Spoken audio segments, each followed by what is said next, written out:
How to remove synced contacts from Google account on Android device.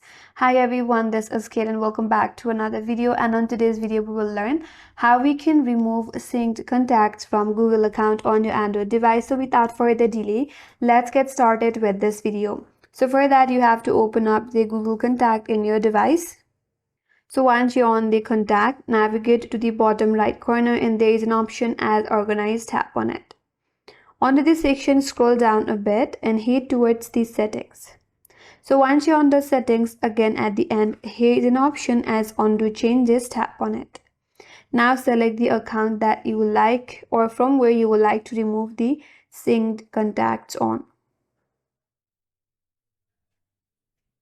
Now here you have an option to select the time. So if you have recently synced all of your contacts in this account, then according to that time period, you can select one from here. If it is not here, then tap on custom, scroll down a bit, and here you can select your custom time period. And once you're done selecting the custom time period, here you can tap on confirm. And with that, the synced contacts from this account will be removed.